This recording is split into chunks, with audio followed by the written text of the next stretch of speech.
om in 'n verhouding te staan met een van ons laerskole in die dorp, waar daar eintlik vir ons 'n bietjie die tafel gedek is om met die hoof van gesprek te kan tree dat ons volgende jaar en van Januarie af ons dienste kan skuif na daai laerskool toe, wat plek maak vir meer mense, plek maak vir meer invloed, plek maak vir meer groei, plek maak vir meer kinders van ons klasse en allerlei goeders, plek maak vir laat ons tieners aan die gang kan kry daarso ensovoorts. En ons is regtig opgewonde daaroor in die volgende seisoen. Ek het donderdag so 'n bietjie met een van die kerkleiers wat tans in daai skool is gesels en hy het vir my die tafel dek. Ek moet net 'n afspraak kry by daai hoof en hulle klaar die werk en die hoof sê net ja, ons moet kom. Hulle is reg vir ons. So, daar's 'n regtige miracle wat besig is om te gebeur want daar's iets in die kultuur in Stellenbosch van om in 'n skool kerk te hou, né?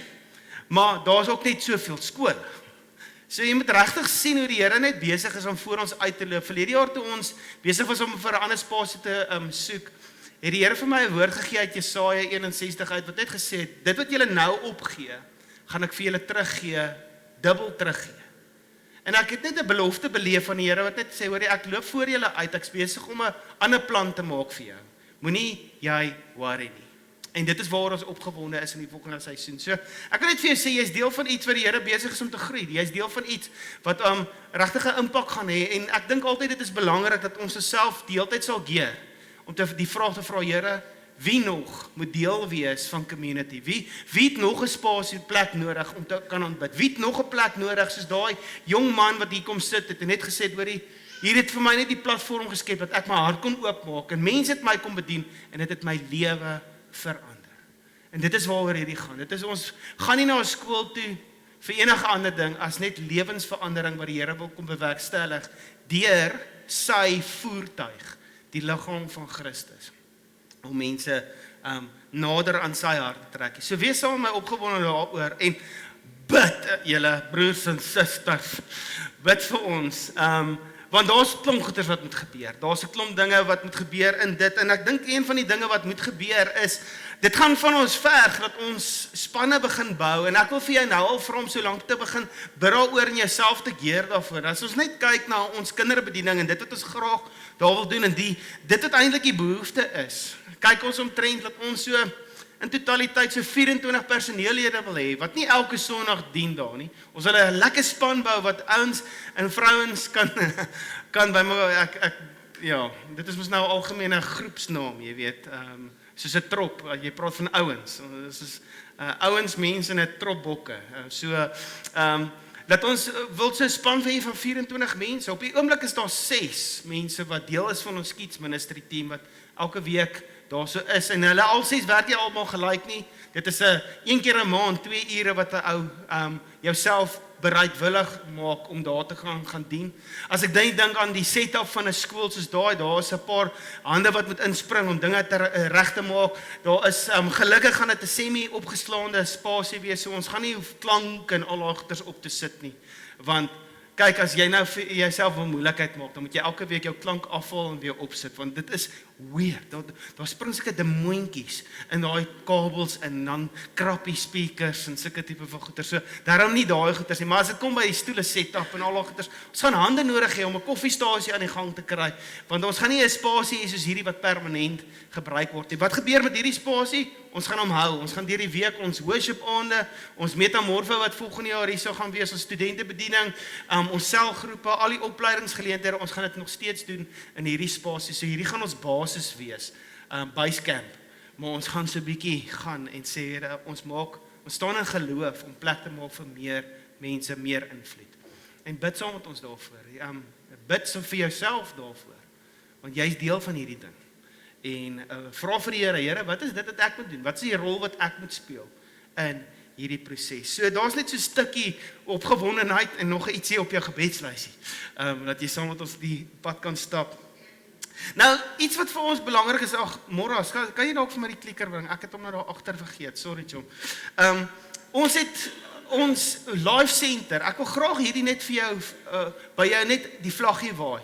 Ons live center is 'n bediening wat ons in ons gemeente begin het, en ons het al begin bou aan hierdie proses, juis omdat ons graag 'n ondersteuningsnetwerk in ons gemeente wil neersit, vir ons gemeentelede, en ook vir mense wat nie in ons gemeente is nie, maar wat regtig behoefte het. Nou ons Life Center het 'n paar mense en ons van julle wat hierso sit, wat deel is van ons span, wat sê hoorie, maar ons wil graag bemoediging en ondersteuning van mense gee. Ek wil net saam met iemand bid. Daar's iemand wat regtig net deur 'n moeilike tyd gaan en nodig het dat iemand saam met hulle bid. En jy sal sien as daar 'n behoefte is by jou, en ek het die rede hoekom ek dit gedoen, ek het dit met toestemming van die Life Center span gekry, dat hulle het gevra, sit met ons nommers daarop, want dit is die maklikste manier. O, hier is hy.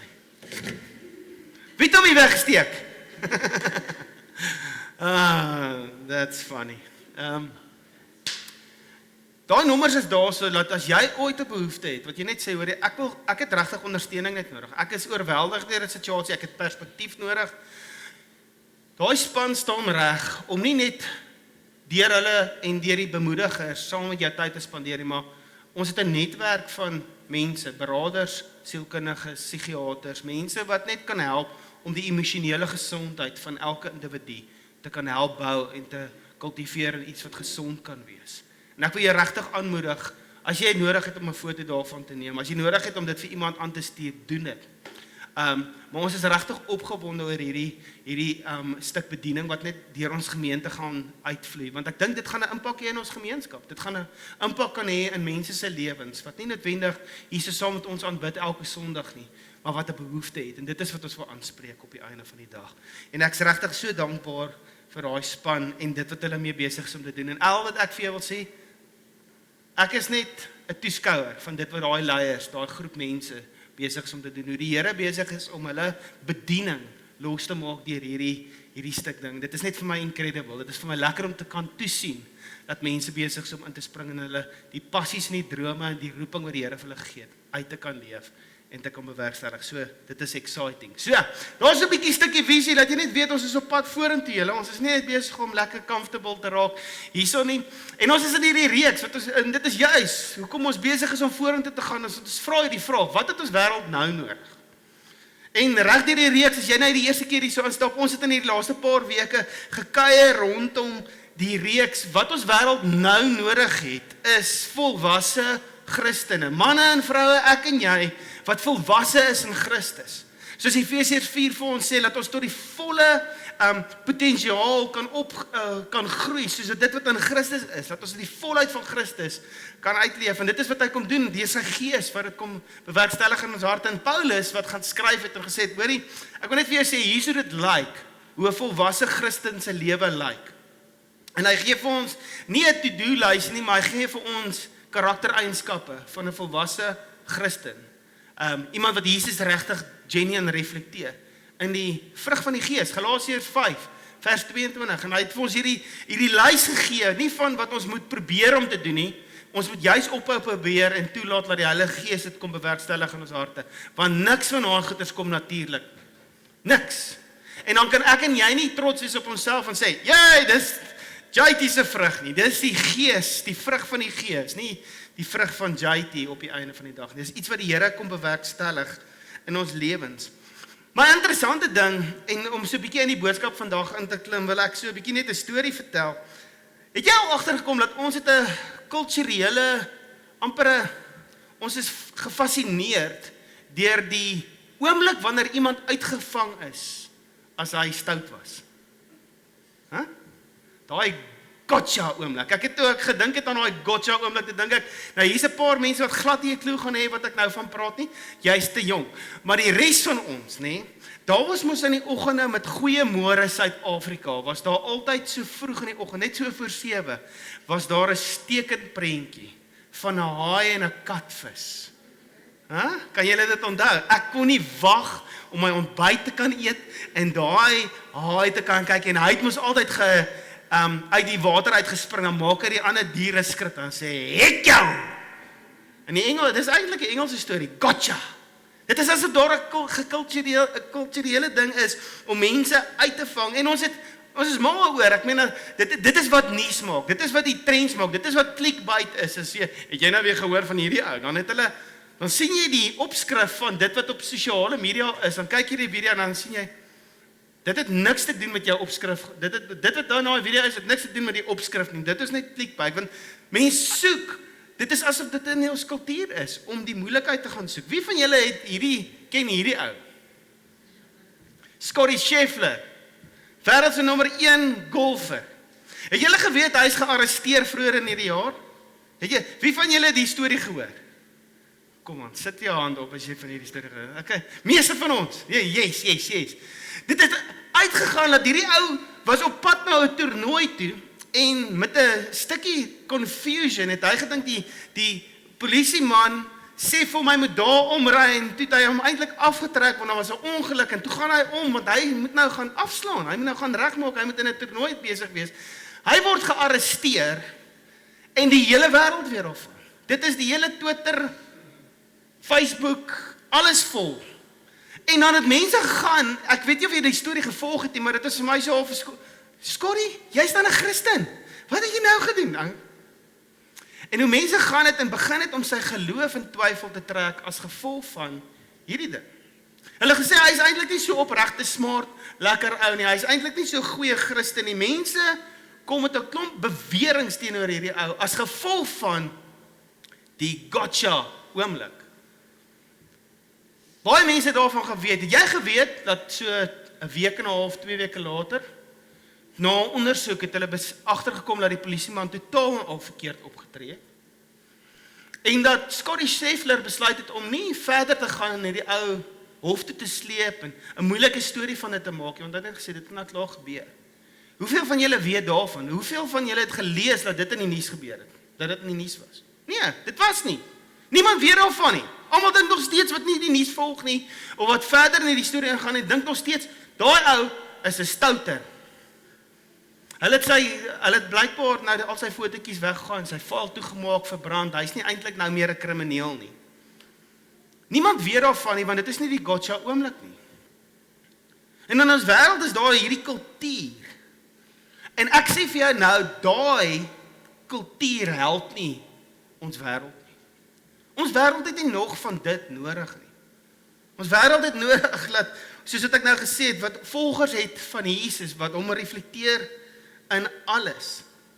En soos wat ons deur hierdie lysie gewerk het, kom ons vandag by die gedeelte, wat eintlik ongesels met ons oor hoe ons moet optree in daai gotcha oomblik. Nou, ek wil net so vinnig verwys, nou so 'n paar weke terug het ek met julle gesels oor hoe Jesus vir ons kom wys het, hoe lyk regtig goedheid, kindness in die Engelse vertaling waar hy sê, hoe lyk dit regtig, hoe het Jesus opgetree?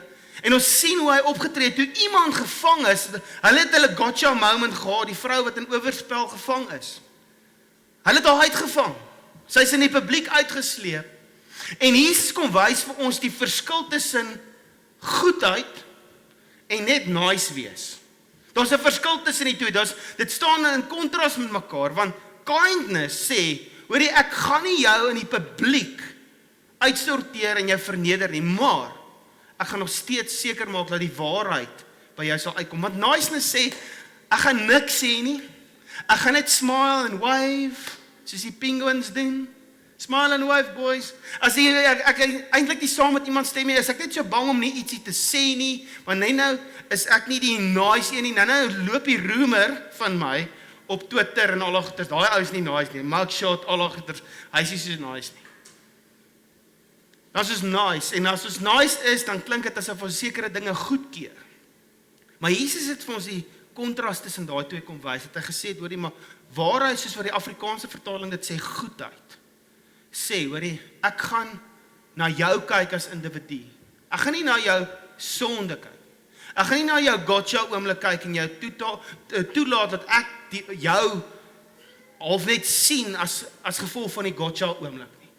Ek gaan na jou kyk met jou waarde in Christus en ek wil nader staan.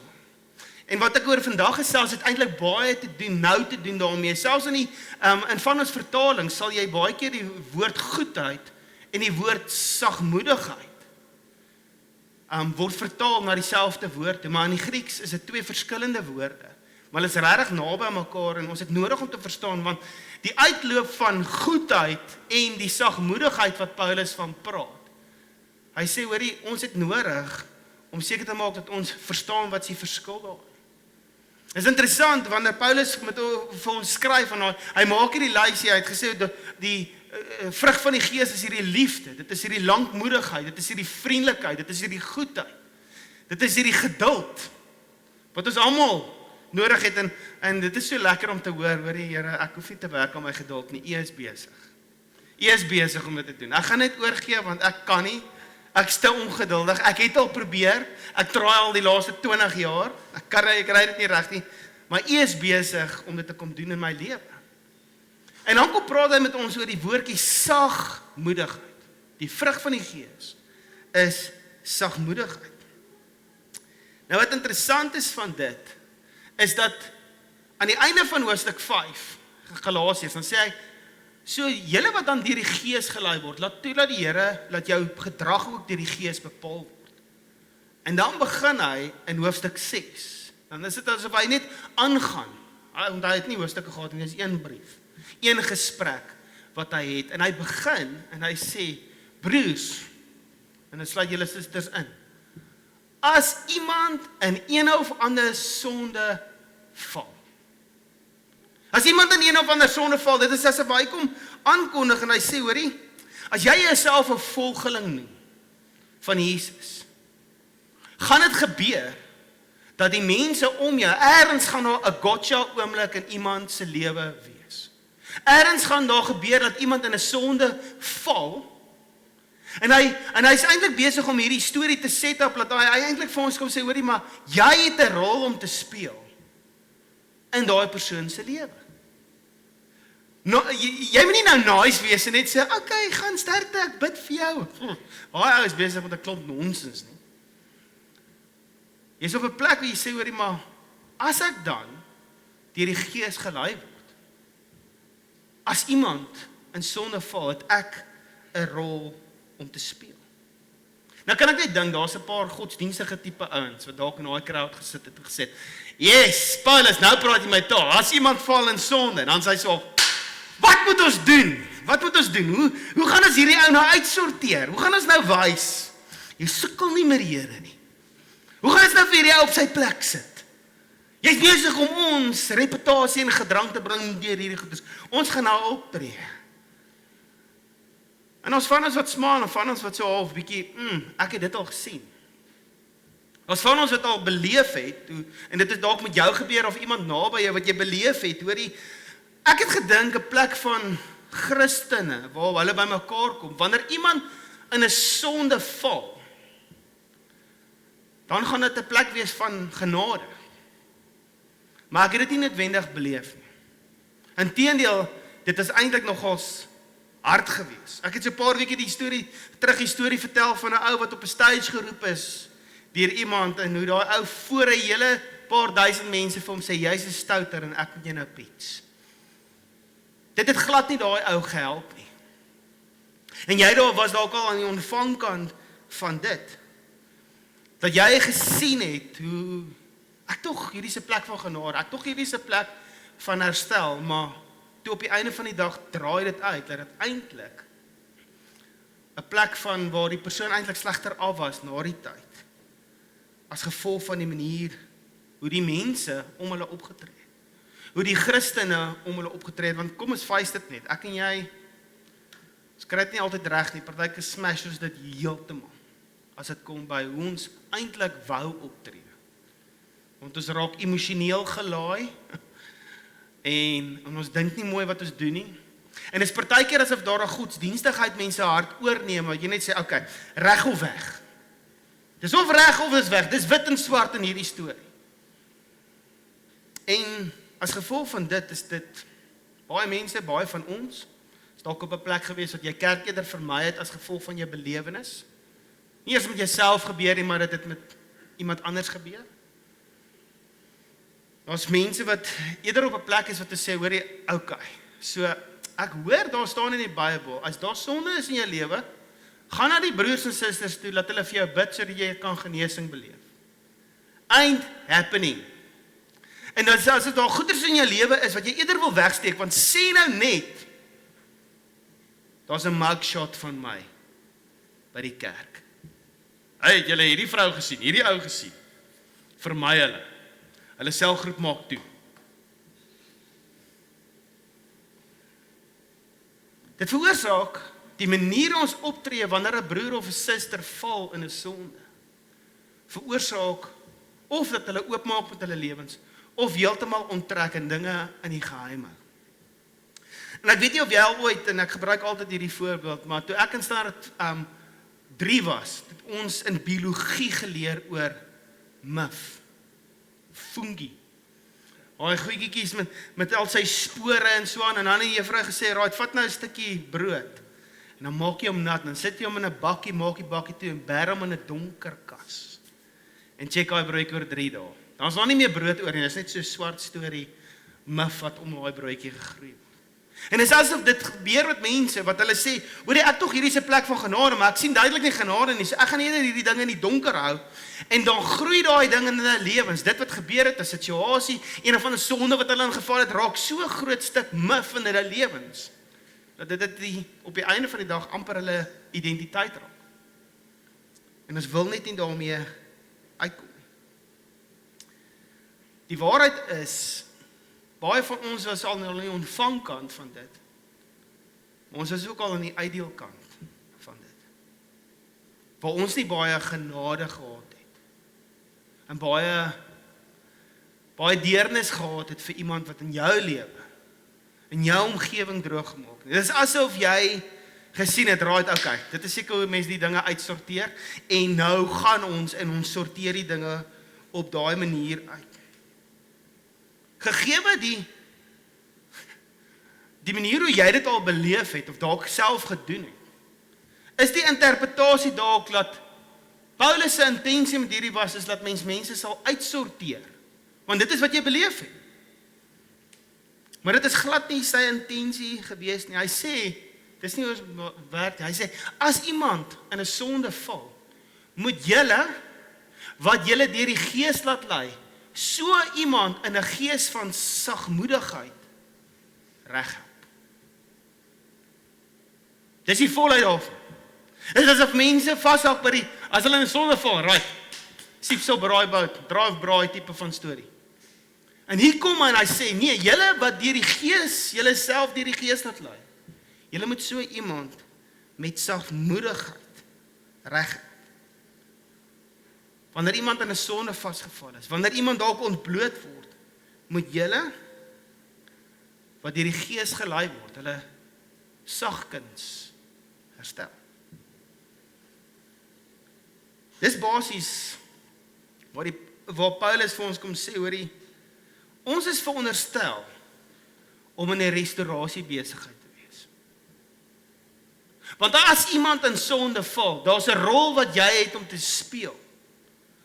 Ons is in die restaurasie besigheid, en hoe ons dit doen is om mense wat in 'n sonde val, om hulle met sagmoedigheid te herstel.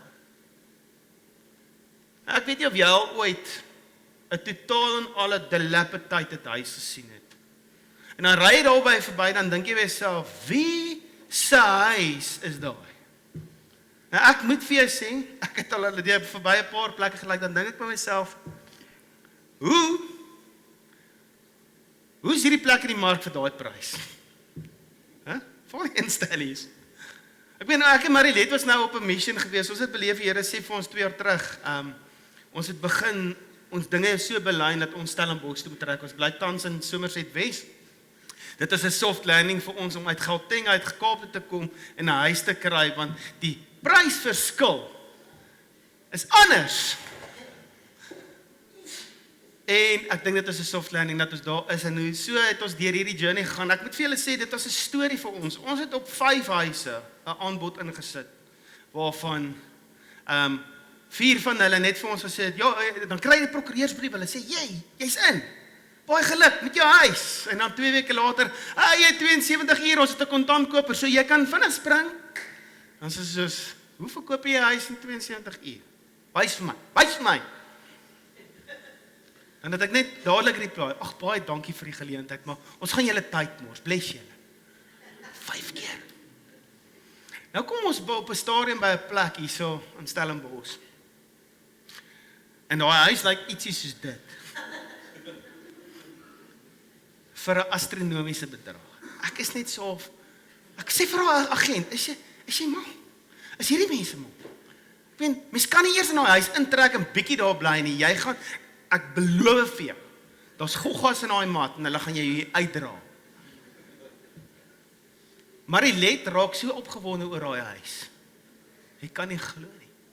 Sy raak so opgewonde en ek weet nie van jy nie, maar partykeer sien mense 'n huis soos daai as 'n voorbeeld, dan dink jy by jouself, hierdie plek is hy nie net al afgebreek nie, maar dan kyk jy na hom, dan sê jy vir jouself, die enigste manier om van hierdie plek, hierdie spasie, hierdie erf sin te maak, is kom ons breek hierdie plek af en begin van voor af. Ruk die pype uit, kry nuwe drade, kry asseblief 'n nuwe dak en nuwe matte en kom ons doen eerder hierdie ding oor. Maar hierdie vrou van my, sy sê nee man, hierdie bietjie, dan daai torretjie, daai hardloop hier in haar kop op daai wielietjie en dan kan ek sien sy maak plannetjies. Jy sien, dit is die hele illustrasie van baie keer kom ons na iemand se lewens toe en as ek na so 'n huis kyk, dan is ek heeltemal veroordelend. Hoe het hierdie mense nie hierdie plek opgepas nie? Hoe is dit moontlik? Hoe kan julle so baie geld wil hê vir 'n plek soos hierdie?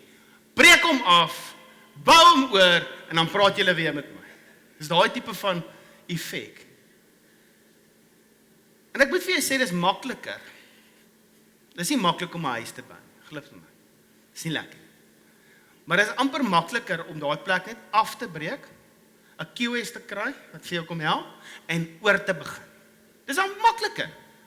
Want ek meen, jy weet nie wat stap jy in daarin nie, jy weet nie wat sy integriteit van die struktuur en sy fondasie en al die goeders, jy weet nie wat sy goeders het al gevrot en geroes en gemif en allerlei goeders nie. Kom ons begin net oor. Maar daar's iets wat in iemand wat ingestel is om iets te herstel, wat anders te kyk na iets soos daai. En die effek daarvan is, as jy kyk na iets, nie met die, jy sien nie potensiaal, jy's nie op 'n plek waar jy veroordelend is nie, dan kan 'n plek soos dit lyk. Selfe gebou, en Marilet het daar ingegaan, en sy het hom gefiks, iemand soos Marilet. En ek is net so oorbluf met die verskillende maniere hoe ek en sy na dieselfde ding gekyk het. Ek is oorbluf met die manier hoe mense kyk na iets soos daai en daai sien.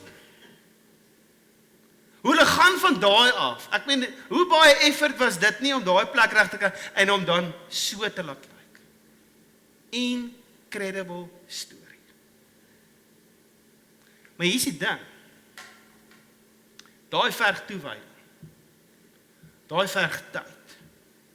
Daai verg iemand wat sê, hoorie, ek gaan verby die polyfilla wat afval, kyk, en ek gaan eerder sien wat dit kan wees. Dink dit hieroor. Paulus kom skryf, en hy sê vir ons het nodig om opbouend te wees. Om mense wat val in die lewe, en wat sy lewe so lyk, ons het nodig om met sagmoedigheid herstel te bring in hulle lewens, sodat hulle weer so kan lyk. Om hulle op 'n plek te wees waar ek opbouend is in my herstel van die persoon, want dit is wat sagmoedigheid beteken, is ek kom langs jou in. En ek sê vir jou, hierdie gaan triekie wees. Hierdie gaan moeilik wees, maar ek is langs jou. En ek gaan saam met jou bid, en ek gaan saam met jou hierdie ding dra, en ek gaan saam met jou deur hierdie ding stap, sodat wat kan gebeur. Dink ek gaan hieroor. Sê nou dit is jy, wat geval het in 'n sonde. Hoe sou jy wou hê met mense jou hanteer? Hoe sou jy wou gehad het met ons as 'n community om jou trek, jou selgroep, om jou te herstel? Hoe sou dit gelyk het? Jy weet, dit is so maklik. Dit is baie makliker om na iemand se lewe te kyk wat so is en net sê, 'n plakker op dit te plak, label te sit en sê, do not enter, danger zone. Moenie hier ingaan nie, jy gaan jou lewe verloor. Nie die moeite werd nie. Blasting happening on Friday.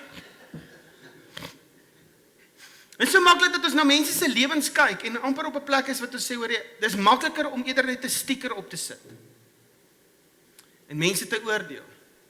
Want as jy gaan sorteer jou lewe uit, dan kom jy terug. Maar dit vat baie meer om betrokke te raak by die herstelproses. En ek weet, hier is die ding, 'n herstelproses is baie uitdagend. Want om van daai na daai toe te gaan, is nie 'n eenvoudige storie nie.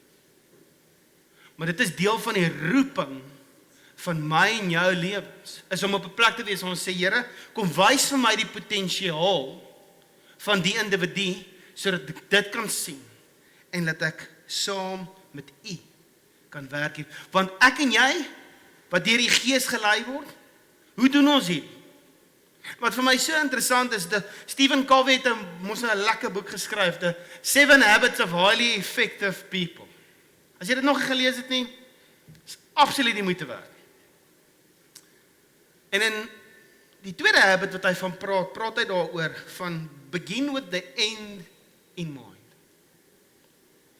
En as ek kom by my in jou lewe, waar sê, hoor, maar sê nou iemand val in 'n sonde, en ek raak betrokke, met watse verwysing raak jy betrokke? Hoe kyk jy na die situasie? Want wat die beginsel van begin with the end in mind vir ons kom sê hy, jy het nodig om 'n duidelike visie te hê van waar jy wil opeindig. Met ander woorde, jy het 'n teiken waarvoor jy mik. En as jy weet waarvoor jy mik, dan gee dit vir jou fokus. Dit bring jou op 'n plek waar jy actually kan sê, hoor jy, ek gaan daai teiken raak skiet. En daar's 'n oriëntasie en 'n mooi ding wat ons moet mooi oordink, is wanneer ek en jy betrokke raak in iemand se lewens. Want dit is interessant, ek weet nie of jy dit al beleef het, maar daar's so iemand daar wat aan die kant af inkom, en hulle self inskryf in jou lewe en sê, hulle gaan nou betrokke raak, want hierdie ding, jy's nou 'n broer en suster in Christus, ons gaan nou betrokke raak, en hulle help glad nie. Hulle laat jy net slegter voel oor jouself. Jy wil nie in hulle teenwoordigheid wees nie, want jy word gejudge. En Stephen Covey se beginsel gee vir ons eintlik 'n baie mooi prentjie van wanneer ek en jy betrokke raak in iemand wat geval het in 'n sonde, is met watse intensie gaan jy in? Sodat net reg geskied, of sodat herstel kan geskied? Want daai twee uitkomste of die benaderings tot daai situasie lyk heeltemal verskillend. Paulus sê vir ons, wees sagkens. En ek dink op dieselfde manier wat ons goedheid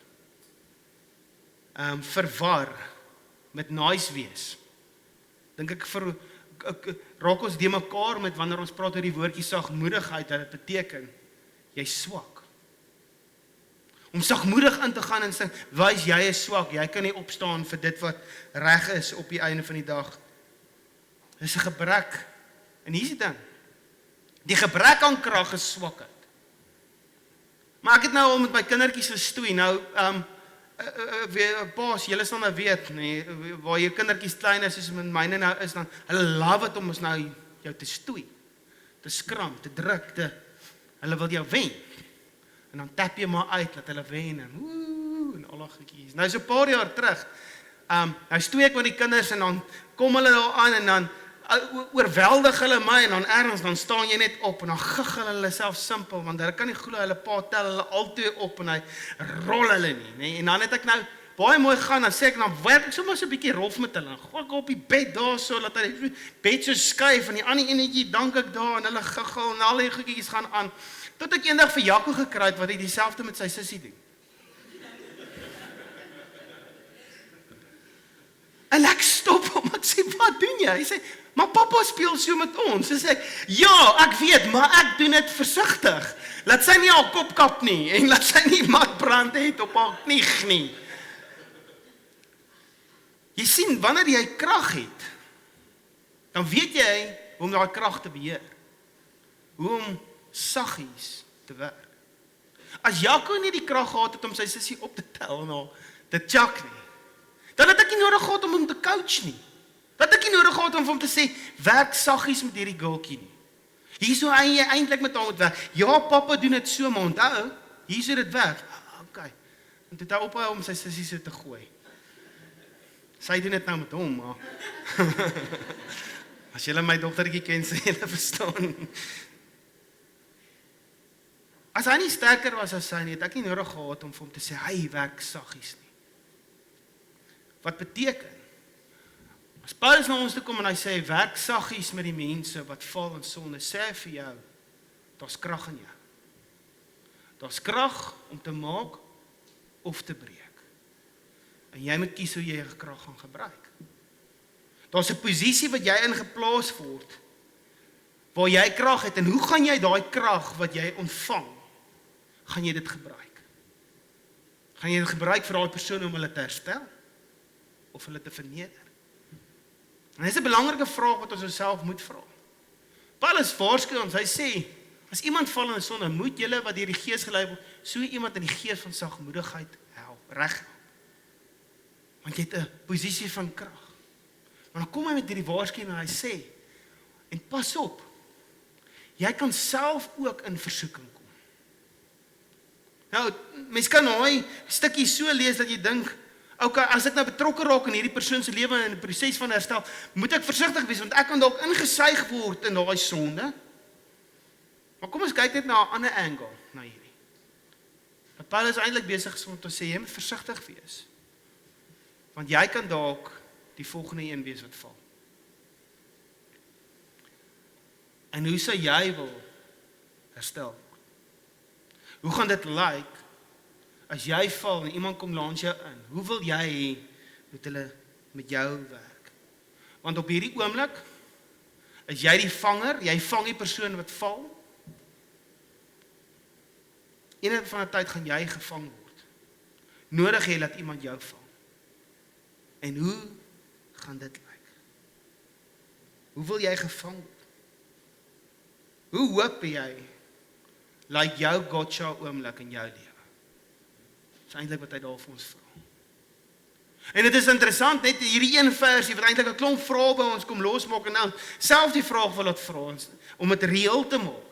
Hoe moet dit lyk wanneer ek val? Nie as ek val nie, wanneer? Want ons almal gaan ergens val. Hoe gaan dit lyk in my lewe? Hoe wil ek hê moet dit gebeur? Want die kultuur om ons, dit is countercultural om sag te werk met mense. Want ons wêreld, ons kultuur jaag die gotcha oomblik, die uitsorteer oomblik, die publieke vernederingsoomlik. Dink net aan politiek, ek meen dis alwaar dit gaan. Om iemand te verneder in die publiek. En terug te kap in die publiek. Dis die sensasie wat daar is in ons wêreld. Die vers is insiggewend, laat ons hierdie vraag vra. Toe dit ek was, wat wens jy is vir jou gedoen aan jou gotcha oomblik? Wat wens jy? Wat het jy gehoop iemand gaan doen vir jou? Wat het jy gehoop? Hoe het jy gehoop gaan iemand jou vang? En tot Paulus se vorige punt, wat is die doelwit daarvan? Is die doelwit ware herstel? Of is dit veroordeling?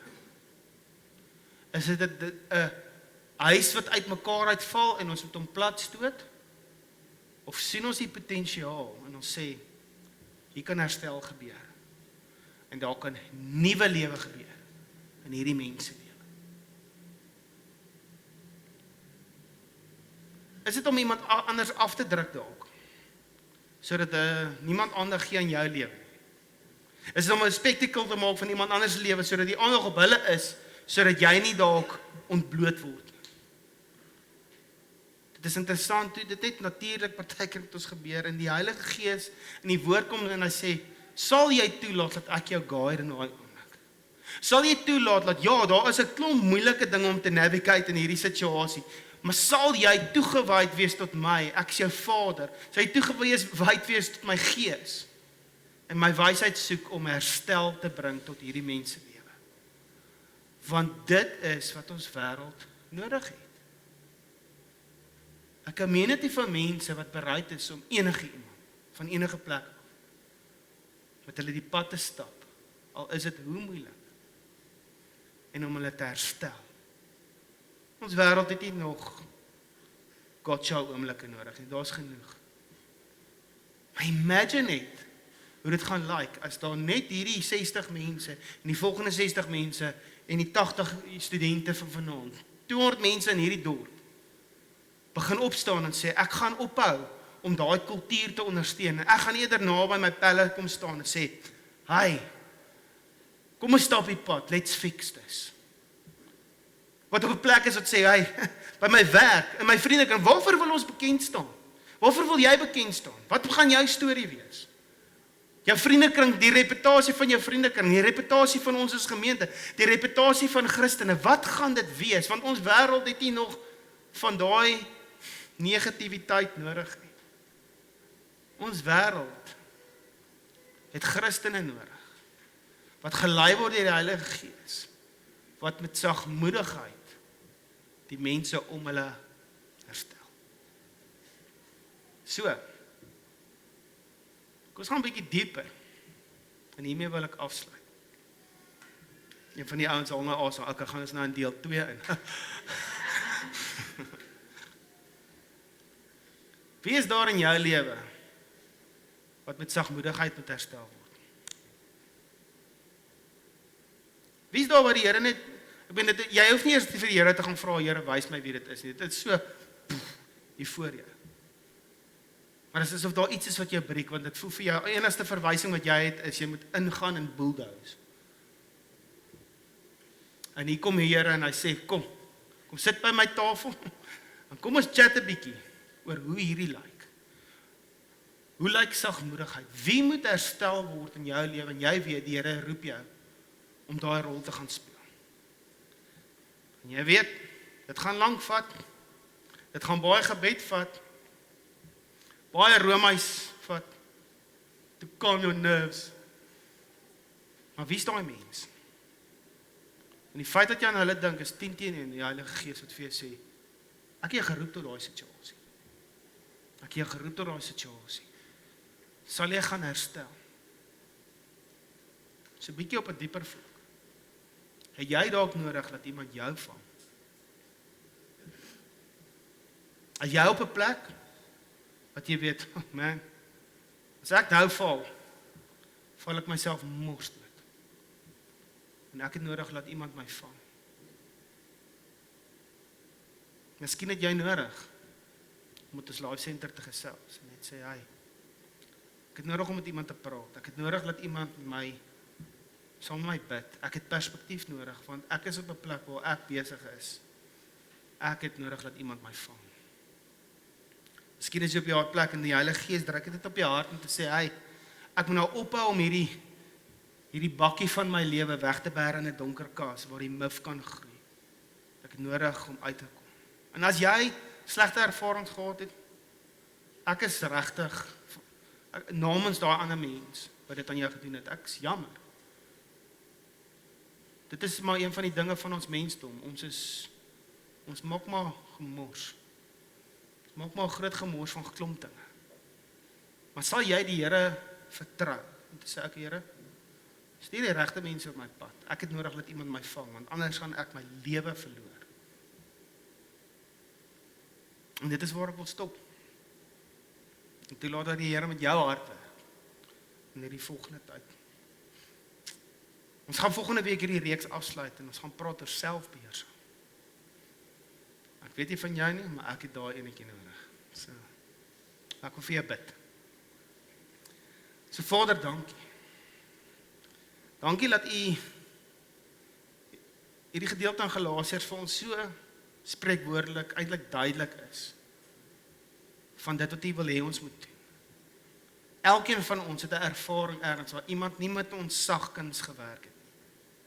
Waar iemand nie met iemand anders sagkens gewerk het om hulle te herstel nie, waar dit eintlik maar net 'n uitsorteer, gotcha oomblik was. En niemand, dit was net 'n gemors. Vader, dankie. Dat soos wat U Gees ons kom lei, dat U ons roep na iets groter toe. En soos wat ons hierdie 2 vrae vra, Here, wie in ons lewens het sagmoedigheid nodig, om met sagmoedigheid herstel te word? Vader, kom help ons, dat ons as individue, die reputasie van ons as individue, as 'n groep Christene, as 'n gemeente, as 'n vriendekring, as 'n broer en suster, as 'n pa, as 'n werkgewer, as 'n bestuurder, dat die reputasie wat ons leef, Christus sal verteenwoordig. Dat sagmoedigheid die flavor is wat ons afskei. En Vader, ek weet daar lê baie krag, wanneer U daai kom losmaak in ons lewens. Die potensiaal van herstel is, daar's nie 'n einde aan dit nie. En dit is wat U ons voorroep. So namens ons alles, Vader, almal, Vader, bid ek, kom lei ons in hierdie. Heilige Gees, kom werk in ons, sodat ons met sagmoedigheid herstel sal bring, tot ons eie lewens, en tot die lewens met die mense om ons. En dankie, dat ons kan bid, in die naam van Jesus, wat dit kom moontlik maak in ons lewens, soos wat ons oorgee, dat U ons lei. In Jesus naam.